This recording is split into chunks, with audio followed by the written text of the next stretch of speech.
टाचन पाहूया। टाचन क्रमांक 1 कोंडवाडा। अग्रज संघटक कवी दगडू मारुती पवार म्हणजे दया पवार यांची ही कविता आहे।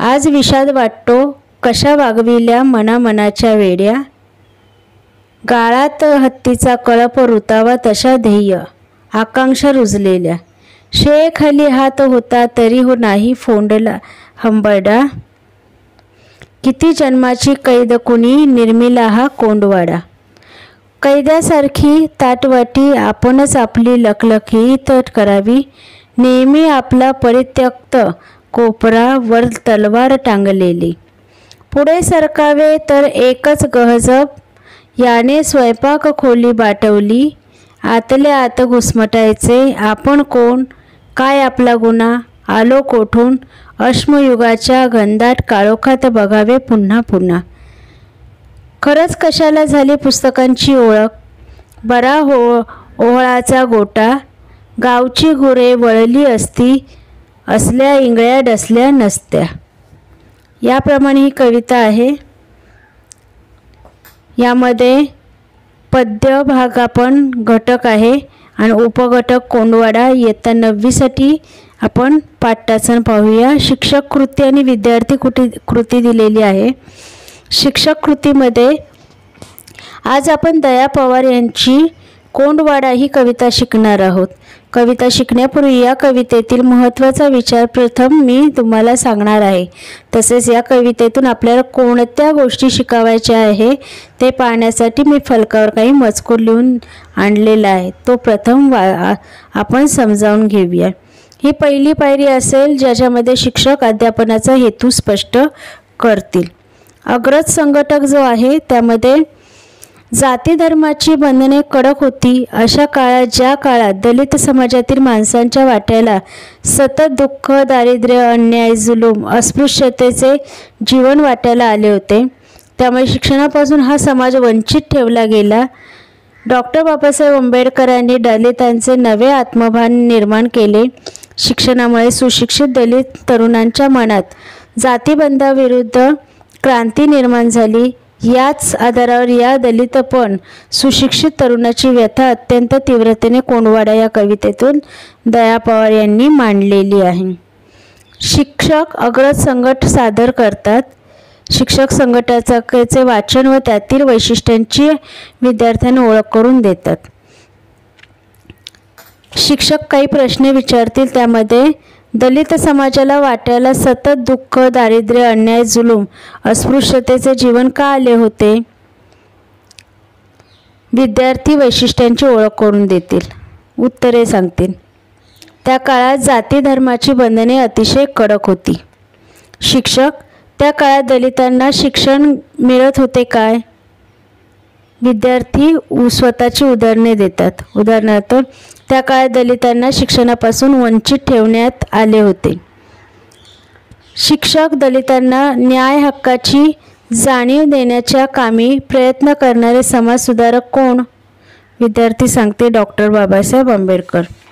शिक्षक बरोबर, डॉक्टर बाबासाहेब आंबेडकरांनी दलितांवरील अत्याचाराला वाचा फोडली आणि दलित समाजाला शिक्षणाची द्वारे खुली करून दिली, त्यामुळे आजचे चित्र आपल्याला वेगळे दिसते आहे। दलित तरुण आज आपल्याला सुशिक्षित झालेला दिसून येतो आहे, पण अजूनही त्याच्या मनातील व्यथा कायमच आहे। या व्यथा आपण आज अभ्यासणार आहोत। शिक्षक कवीला कोणकोणत्या गोष्टीबद्दल विषाद वाटतो हे स्पष्ट करतील। विद्यार्थी आपल्या बांधवांनी खूप सहन केले, आपला समाज कोंडवाड्यात होता, त्यांना वाळीत टाकलं गेलं होतं, याचा कवीला विषाद वाटतो। शिक्षक कोंडवाडा या कवितेतील दलित तरुणापुढे कोणते प्रश्न उभे राहतात व का, विद्यार्थी आपण कोण, आपला काय गुन्हा, आपण कोठून आलो असे प्रश्न दलित तरुणापुढे उभे राहतात, कारण दलितांनी थोडी जरी प्रगती करायचे ठरवले तर सर्व बाजूंनी गटबज होत असतात। शिक्षक आपली पुस्तकाशी ओळख उगाच झाली असे कवीला का वाटते, विद्यार्थी लेखकाच्या समाजाला अस्पृश्य मानले जाई, पण शिक्षणामुळे कवीच्या मनाला या अन्यायाची वेदना जाणवत होती. म्हणून त्यांनी आपली पुस्तकाशी ओळख उगाच झाली असे वाटते. शिक्षक, कवीने आपले घुसमटणे कसे व्यक्त केले आहे? विद्यार्थी, कवीला लहानपणापासून अत्याचार सहन करावे लागले होते. शिवाय या अत्याचारासंबंधी उच्चारही करता येत नसे. अशा प्रकारे कवीने आपली घुसमटणे व्यक्त केले आहे. शिक्षक, कैदी आणि दलित यांच्यात कोणते साम्य कवीने दाखवले आहे? विद्यार्थी, कैद्यांच्या बेड्या सारख्याच रूढीच्या स्वरूपातील बेड्या दलितांच्या हातापायात बांधल्या होत्या. कैद्यांसारखे अपमानित जीने त्यांच्या वाट्याला येत होते. अशा प्रकारचे साम्य कवीने कैदी व दलितांचे दाखवलेले आहे. शिक्षक म्हणाले, कोंडवाडा या शीर्षकानुसार कवितेतून कोणता गभितार्थ अस्पष्ट झालेला आहे? विद्यार्थी, कर्मठ समाजाने दलितांना विकासाची संधी दिली नाही, त्याचा विटाळ मांडला जाई. त्यांना कोंडवाड्यासारखे जीवन वाट्याला आले. शिक्षक स्पष्ट करतील, परंपरागत चालत आलेल्या रूढीमुळे दलितांवर झालेल्या अन्यायाला कवीने मनामनाच्या बेड्या असा शब्दप्रयोग वापरून त्यातील विदारता समर्थपणे मांडली आहे. अन्यायाच्या असंख्य इंगळ्या डसल्याच नसत्या या विचारातून एक खोल विषण्णता कवीच्या मनाला अस्वस्थ करून सोडते.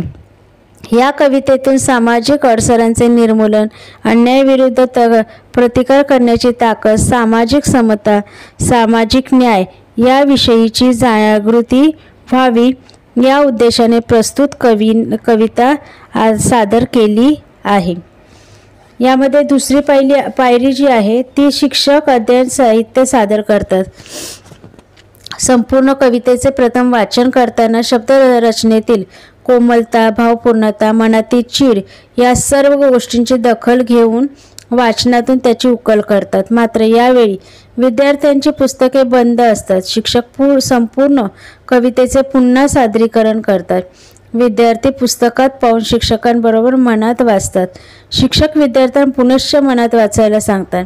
विद्यार्थी पुन्हा मूकवाचन करतात. शिक्षक मूकवाचनानंतर कल्पनांचा परिचय झाला हे पाहण्यासाठी प्रश्न विचारतात. मधून संदर्भाच्या ओघात स्वतःचे विवेचन करतात. बोधात्मक संरचना दृढ करणे, शिक्षकाचे विवेचन, कवीच्या मनातील विषाद, दलित तरुणांचे प्रश्न, पुस्तकाच्या ओळखीमुळे कवी मनाला झालेल्या वेदना, गाळात हत्तीचा कळप रुतावा तशा अध्येय आकांक्षा रुतलेल्या उपमा, अलंकार, दलितांवरील अत्याचारांचा इतिहास, किती जन्माची कैद, कुणी निर्मिला हा कोंडवाडा, गावची गुरे वळली असल्या इंगळ्या डसल्या नसत्या, कोंडवाडा या शीर्षकाची समर्पकता, बोधात्मक संरचना दृढीकरण, एकात्म जुळवणी याप्रमाणे हे पाठवाचन असेल. याप्रमाणे या कवितेचे अध्यापन करता येईल. धन्यवाद.